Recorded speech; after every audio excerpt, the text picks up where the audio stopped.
A 20-year-old writer killed Spider-Man's girlfriend and changed comics forever. A founding X-Man committed suicide on the moon because her editor refused to let genocide go unpunished. Captain America was assassinated on live television by the woman he loved, and she didn't even know she'd done it. A teenage Spider-Man died in his aunt's arms after finally saving his family. Wolverine suffocated inside the same metal that had defined him for decades. And Iron Man snapped his fingers knowing it would kill him. These deaths didn't just hurt when they happened.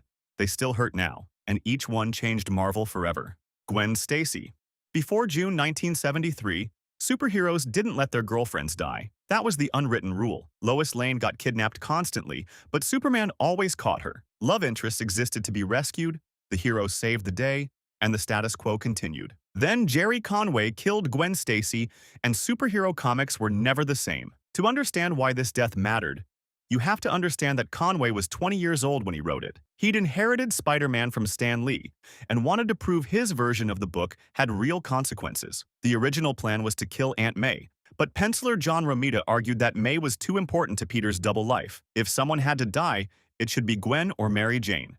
They chose Gwen. The setup was devastating. Norman Osborn had rediscovered Peter's secret identity as Spider-Man. He kidnapped Gwen and took her to the top of a bridge. Peter arrived. They fought. During the battle, Osborn knocked Gwen off the edge. Peter shot a web line and caught her by the legs. He pulled her up, triumphant, and then he noticed the sound effect in the panel. Then he noticed her neck was at the wrong angle. The whiplash from Peter's webbing had broken Gwen's neck. Spider-Man's attempt to save her was what killed her. This follows a pattern in tragic storytelling, where the hero's greatest strength becomes the mechanism of their worst failure. Peter's webs had saved countless people. This time, they killed the woman he loved. The cruelty was precise. He did everything right, and she still died because of him. Behind the scenes, Marvel received death threats. Stan Lee claimed he hadn't approved the story, though editor Roy Thomas publicly contradicted him. The Green Goblin taunted Spider-Man by claiming Gwen was already dead from the fall, a lie designed to torture Peter about whether he'd killed her. The comic left it ambiguous. For decades,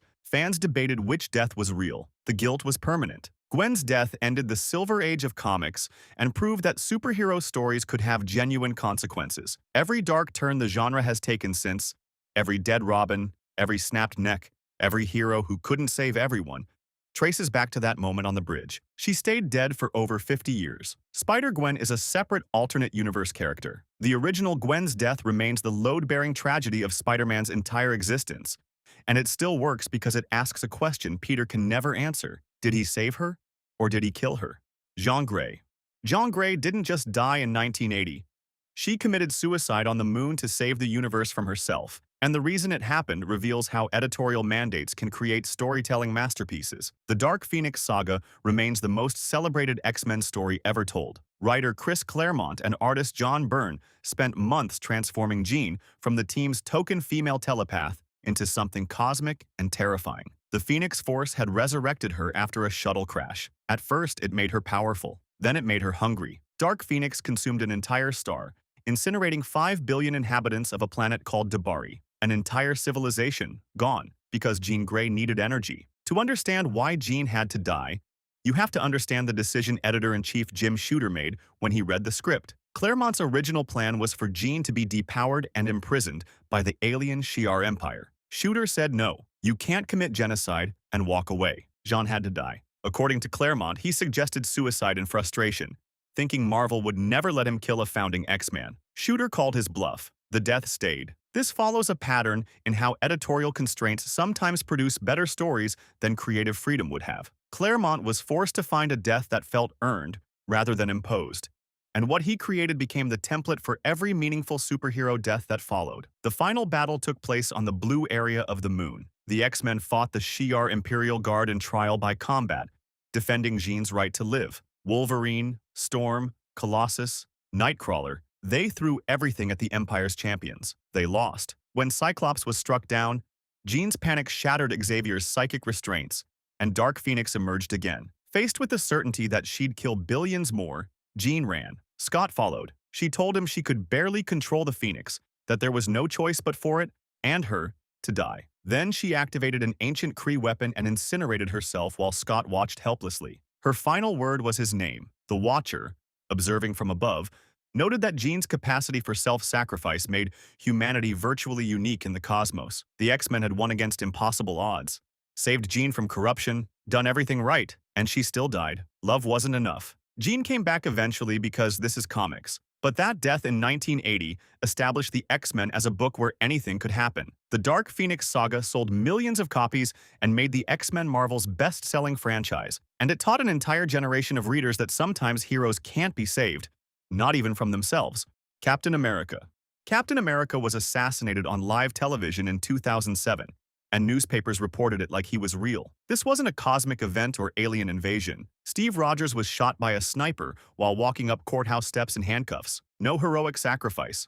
No saving the world. Just bullets and blood on marble. To understand why this death devastated readers, you have to understand what had just happened to Steve Rogers. Civil War had torn Marvel's heroes apart over the Superhuman Registration Act. Tony Stark demanded heroes register with the government. Steve refused. They fought. Captain America's resistance movement was winning. His forces were about to take down Iron Man. When Steve looked around and saw what the battle was doing to ordinary civilians, he surrendered. America's symbol of freedom voluntarily gave himself up because fighting was hurting innocent people. The resistance stood down. Steve was arrested, shackled, and paraded before the courts. Then the Red Skull had him killed. This follows a pattern in political tragedy where idealists are destroyed not by losing their battles, but by winning them in ways that cost too much. Steve didn't die fighting. He died because he chose peace, and his enemies exploited that choice. Writer Ed Brubaker crafted the assassination as a conspiracy designed for maximum cruelty. Crossbones fired the sniper shot from a building across the street, but the killing blow came from Sharon Carter,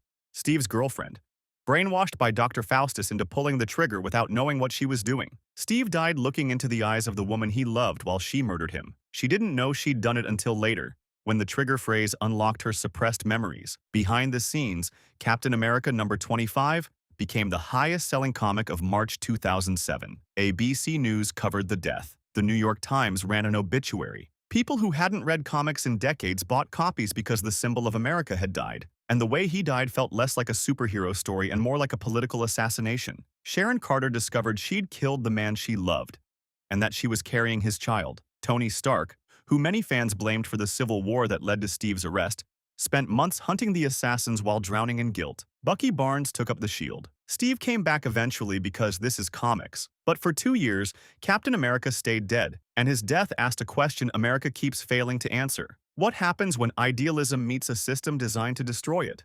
Ultimate Peter Parker. In June 2011, Marvel killed Spider-Man. Not a clone, not a fake-out. Peter Parker died in his aunt's arms after saving his family from the Green Goblin.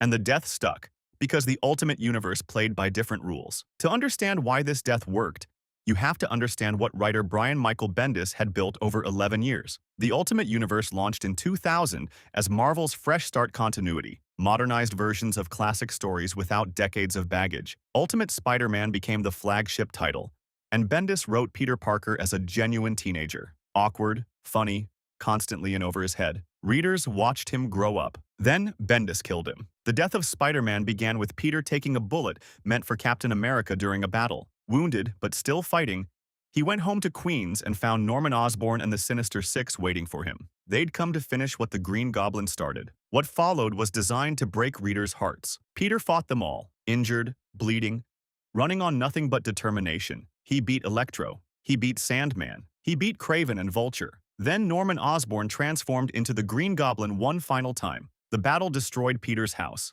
Mary Jane ran Norman over with a truck. Peter used the distraction to ignite a gas explosion, finally killing Osborn. Then he collapsed. Aunt May and Mary Jane held him as he died. His last words were that he couldn't save Uncle Ben, but he saved them. He did it. He finally did it. This follows a pattern in redemptive tragedy where the hero's final act answers the question that has defined their entire existence. Peter had carried guilt about Uncle Ben since the beginning. In his last moment, he proved he'd learned the lesson. With great power comes great responsibility, even if it costs you everything. Bendis told the press he wrote the scene crying. He'd spent over a decade with this character, and the death wasn't a gimmick. It was the end of an era. The Ultimate Universe established a rule that the main Marvel continuity never could. Death was permanent. When Miles Morales debuted as the new Spider-Man months later, Peter stayed dead. His sacrifice meant something because it stuck. Wolverine.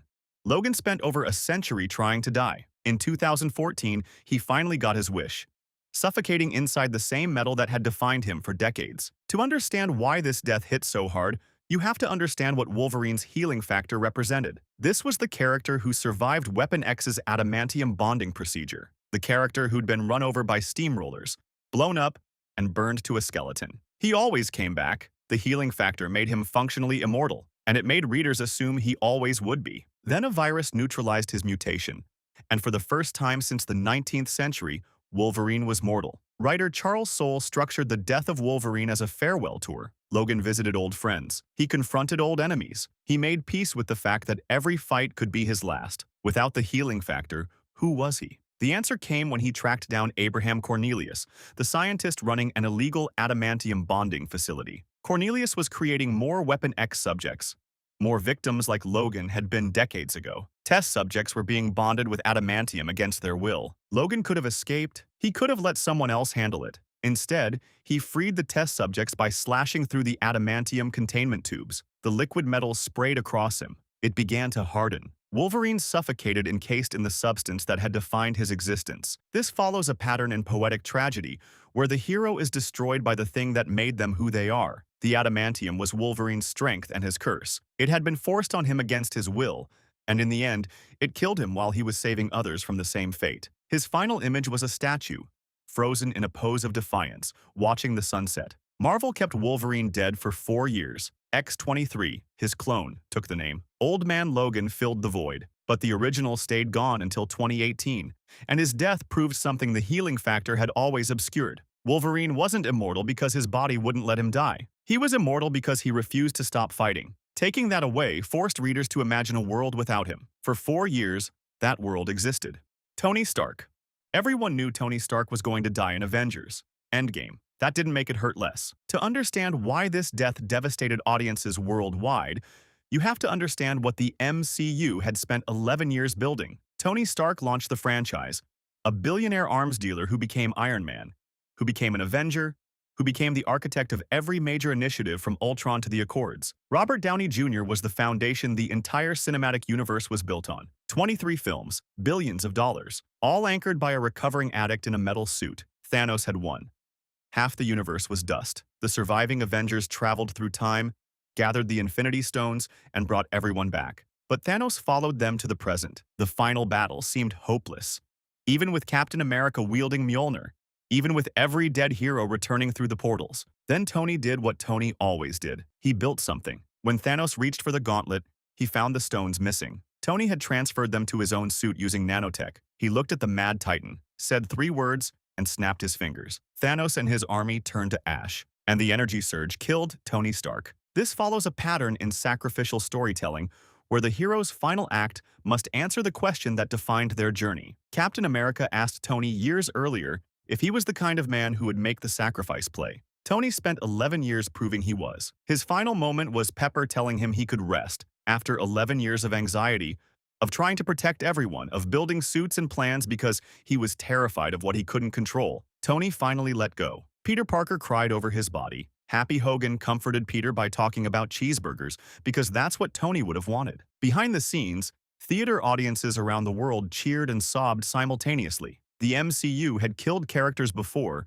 but Tony was different. He was the first Avenger. He was the reason the franchise existed. His death wasn't a plot point. It was the end of an era. Downey has stated he has no plans to return. Unlike comics, movie deaths feel permanent when the actor decides they're done. Tony Stark saved everyone, and it cost him everything. The deaths that stay with you aren't the ones where heroes win. They're the ones where winning costs everything and the people left behind have to live with it.